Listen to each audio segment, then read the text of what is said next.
I've recently come into possession of a strange object, and I was wondering if any of you could help me figure out what to do with it. A bit of background. I do freelance wedding photography as a side gig for my main job. Last week I got an offer out of the blue from a friend of a friend. Their first choice had to cancel at the last minute due to health reasons. I was only happy to make a bit of extra cash, so I threw my equipment in the back of my car and raced off to the hotel where the ceremony was taking place. It was a small place, and the wedding guests had it more or less booked. I was running slightly late due to the last-minute nature of the job, and was pretty anxious to get to the proper suite. The only problem was, I couldn't find it. I followed the directions the receptionist told me, and found myself wandering around a confusing maze of identical corridors. It was absolutely silent in there. I figured everyone was at the ceremony waiting for me to show up, and there were no windows. I guess it's because everyone has seen The Shining, but those long hallways lined with doors always seem to spook people out. They definitely had that effect on me. Anyways, I couldn't find the suite. I swear I ended up going in circles somehow, seeing room numbers that I had already passed. I tried retracing my steps back to the lobby, and I couldn't find that either. Several times I caught a glimpse of someone walking ahead of me, just turning a corner, but they would never answer when I called out, and no matter how fast I ran after them, I couldn't seem to catch up with them. The thought crossed my mind that this was all some kind of huge joke, but who would possibly put that much effort into a prank? Eventually I rounded a corner, sweating and seriously starting to panic. I heard music, and I followed the sound to the ceremony. There was lines of chairs with well-dressed people sitting on them. The walls of the room had been completely draped in white curtains, which was a bit more dramatic than most hotels usually go in for. There was a very faint, soft music emerging from what I guessed were speakers somewhere in the room. The room was extremely dim, as it was only lit by candles, so it took me a moment to locate the groom standing at the head of the room with the best man. I hurried over to him and started giving my apologies for being late, but he just smiled and waved at me. That's when I noticed the best man wasn't the friend who had given me the job, but it was someone that I had never seen before. Now keep in mind there was only one wedding happening at this hotel. Like I said, it was small. I don't know of many hotels that could support 2 weddings happening at the same time. "Do you know where my friend is?" I asked as politely as I could. The groom smiled again and said something. Here's the first really weird part of all of this. Everyone in that room spoke very quietly. I literally couldn't make out a word anyone was saying. It sounded like they were whispering. If I wasn't standing right in front of someone, it was like their mouths were moving, but no sound was coming out. At the time, I chalked it up to some freak problem with my hearing, and tried to do my job as best I could. So I set up all my stuff. The minister then arrived. It was a guy in this long black robe thing. It looked a bit gloomy for a wedding. I started doing my thing as the ceremony kicked into gear. The minister flapping his lips wordlessly, and that faint music coming from somewhere. The faces of the guests were only barely visible in the dim light, which is why it took me so long to notice some of the weird stuff in that room. I first saw the shroud as the bride was coming down the aisle. I had a glance at it earlier as I was coming into the room, and I mistook it for a discarded coat or something. But now I saw that one of the seats was occupied by a white cloth draped over what was clearly a figure of a person. It wasn't moving. I stared at it for a bit, kind of startled, because I swear it looked like a dead body propped up in a chair. No one paid any attention to it, or even seemed to notice that it was there, but it kept drawing my eye. Then I started to notice other strange things, like a cage. At the back of the room was this enormous cage with something in it. I don't know what it was. Whatever it was, it had huge eyes, and I could see them flashing in the candlelight. There was some man standing over in the corner. He was dressed in a very stiff black suit, and he had very pale skin, pale enough that I could see him even in the dim light. His face had that kind of papery look. I kept waiting for him to sit down, but he just stood in his corner and stared at the guests. It was at this time the ceremony had reached the point to where the bride and the groom were standing in front of the minister. I couldn't hear what was being said, so I glanced through my photos quickly, and that's when the situation got even stranger. In the photos, the room was empty. There was no people in any of them, just rows of empty chairs. I started flicking through the pictures in disbelief, completely baffled. I've had cameras break and go on the fritz, but erasing guests from photos is impossible. Then I noticed the photos weren't completely empty. The pale man in the dark suit was still there, standing in his corner, staring out over empty chairs. I glanced up at him, and all of a sudden, he was staring right at me. Our eyes met, and that's when I noticed that there was nothing but 2 dark spots in his pale face. He grinned at me slowly. This sounds completely irrational, but it was like looking at him in the photo somehow drew his attention to me. And I very much knew that I did not want him paying attention to me. I knew it instinctively, in the back of my mind. The ceremony wrapped. I wasn't paying much attention to it by this point. The hotel staff started moving chairs off to the side. At least, I assumed it was the hotel staff. All I could see was dark forms moving stuff around, but it was so dim in there that it was hard to tell. By the time I thought to see what had been done with the shroud from earlier, that section of seats had already been moved, and I couldn't see it anywhere. Once the chairs were out of the way, the dancing started. That same quiet music playing while the guests waltzed slowly. I continued snapping photos, too unnerved to check how they were coming out. I kept seeing the pale man out of the corner of my eye, walking around among the dancers. If I looked to my side or over my shoulder, he would be standing there, about halfway across the room, looking at me and grinning. So I began to keep my gaze firmly ahead of me so I wouldn't have to see him. If you're thinking that this is starting to seem seriously out there, well, you're not alone. When I look back on the wedding now, the entire thing has this floaty, dreamlike quality to it.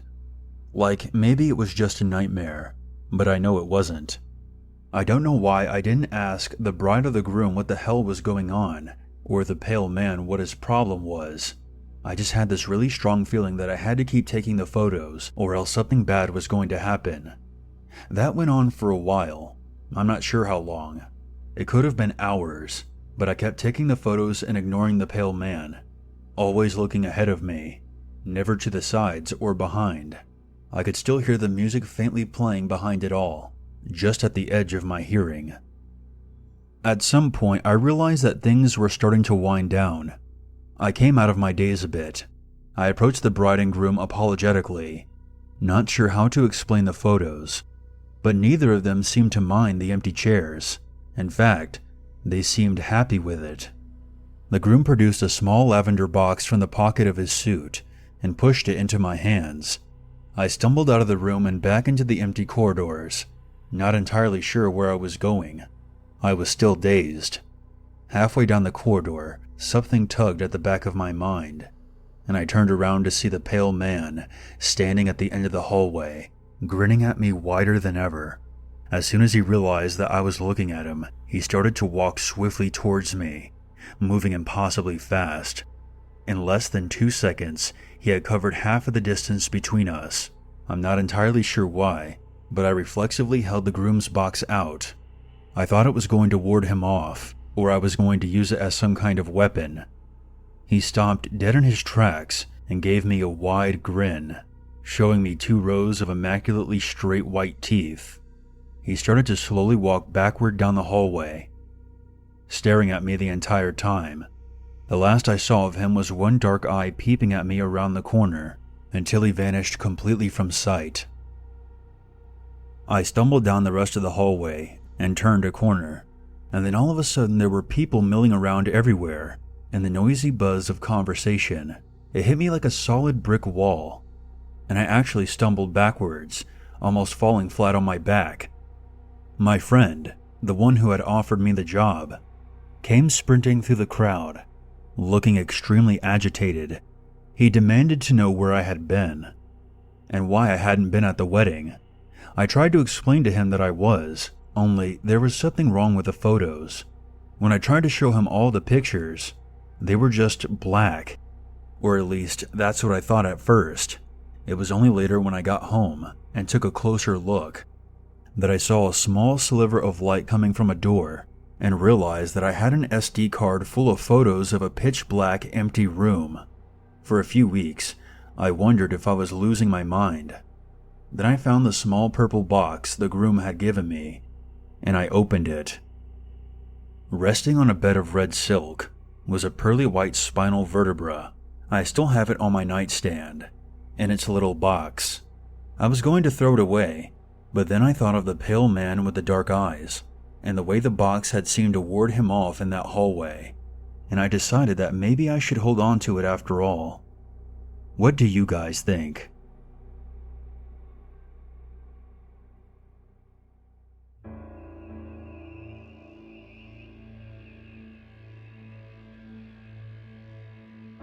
Here's a story about when my sister Kelly and her husband Frank got married. This was back about 15 years ago. When she got married, I was a flower girl, but I was only 10 at the time. My sister used to tease me about how I was a mistake due to our age gap, so I was not involved with most of the planning or preparation. So according to my sister, planning the wedding started out great. She was one of those girls who had been planning their wedding since they first started talking about it. She knew exactly what she wanted.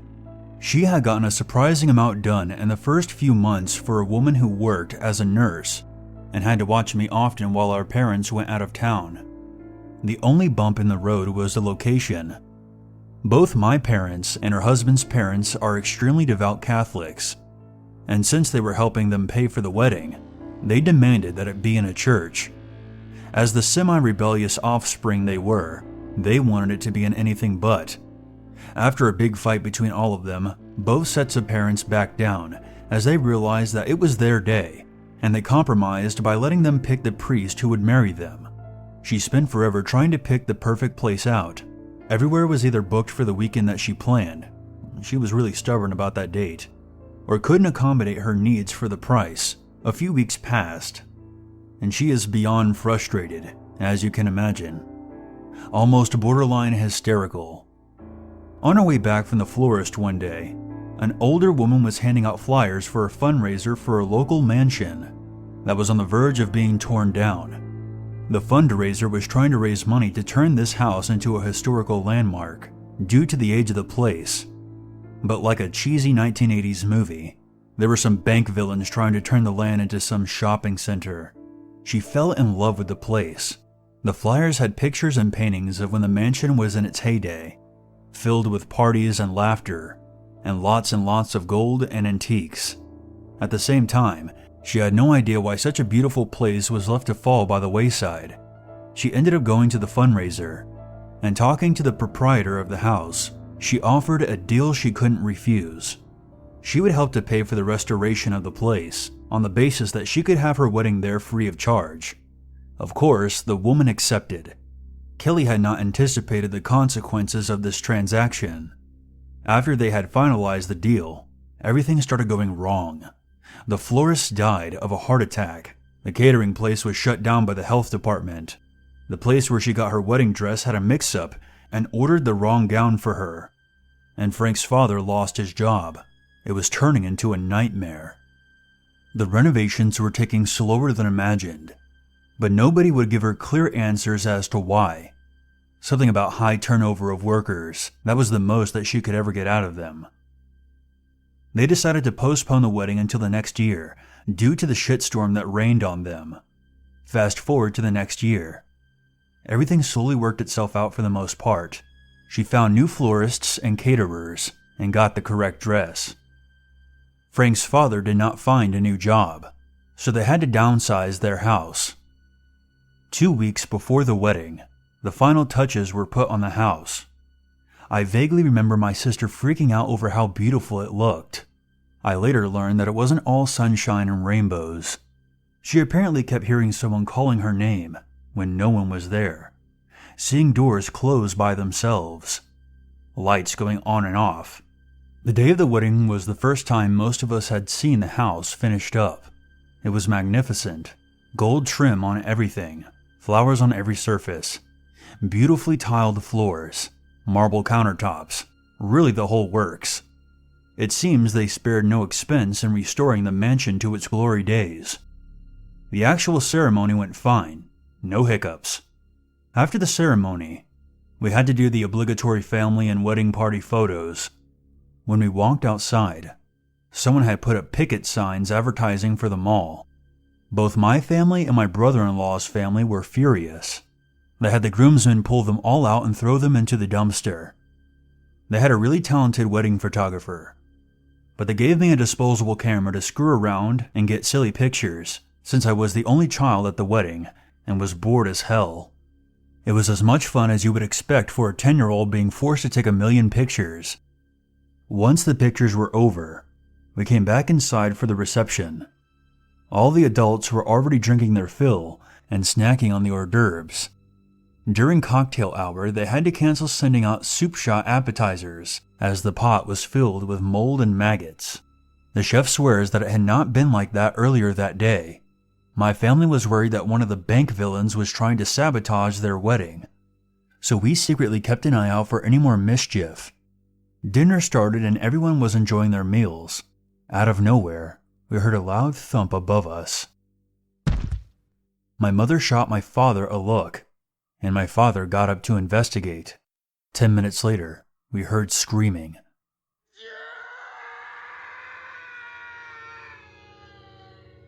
I will never forget that screaming, blood-curdling, spine-tingling, nauseating. Everyone in the room froze. My brother, cousin, and Frank's 2 brothers flew out of their chairs to see what the screaming was about. I was never told how exactly they found my father's body, other than the fact that I was too young to know. It must have been pretty bad. I'm obviously older now, and still no one will tell me. After that, everyone was panicking. Most of the family didn't have cell phones at the time, so someone had to run and call 911. The lines were all dead. This is when everyone really started to freak out. A few people tried to go outside, but the doors were all locked. Suddenly, a faint smell of smoke crawled into my nose. I remembered trying to tell my mother, but she was too busy trying to calm down the other guests. I decided to take matters into my own hands, since I assumed it was one of the guys messing with us from the bank. I grabbed a fire poker.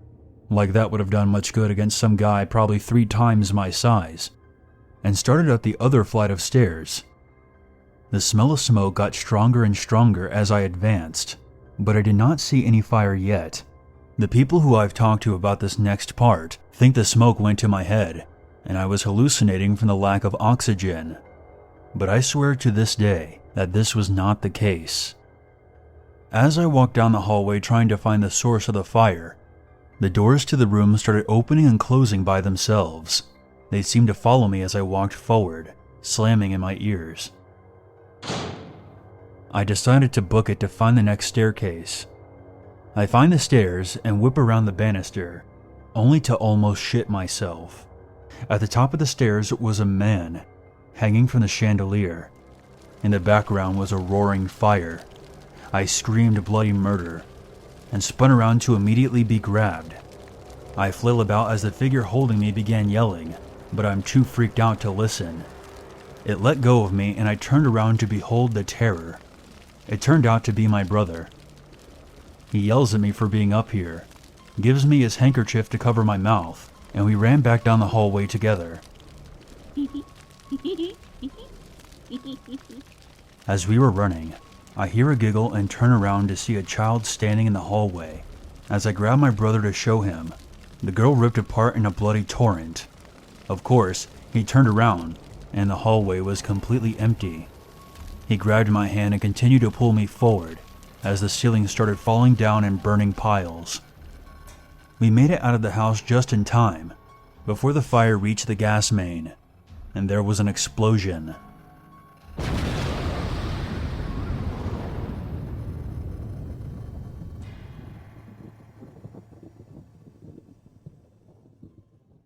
It was devastating, including my father. 62 of my family and friends were killed out of the 110 guests that attended. The rest made it by breaking windows and jumping out. The house was destroyed. An investigation was carried out, but the cause of the fire remained a mystery. We mourned the loss of our loved ones the best we could, but nothing felt right.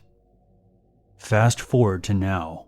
Unfortunately, my mother has developed multiple sclerosis. 3 weeks ago, she asked me to help her clean out her basement, since she is moving into an assisted living facility. I was going through some boxes, and I came across some of my old stuff. I opened up a bag and found some rock-hard candy, not the good kind, and my disposable camera. I decided to take it and see if any of the pictures survived. Most of them did not. The colors were faded, or the contrast was all messed up. I got about 4 that were good enough to keep, not that I needed a reminder of the worst day of my life. I was going through the pictures last week while drinking coffee. As soon as I saw this picture, I dropped my mug. The little girl in this picture is the same one I saw down the hallway as I was running for my life. I haven't slept well since. I've been extremely paranoid, and I've been getting really bad migraines. No one in my family talks about that day, nor would they believe me if I explained to them what happened. I feel like I'm losing my mind, and I just needed to share this with someone.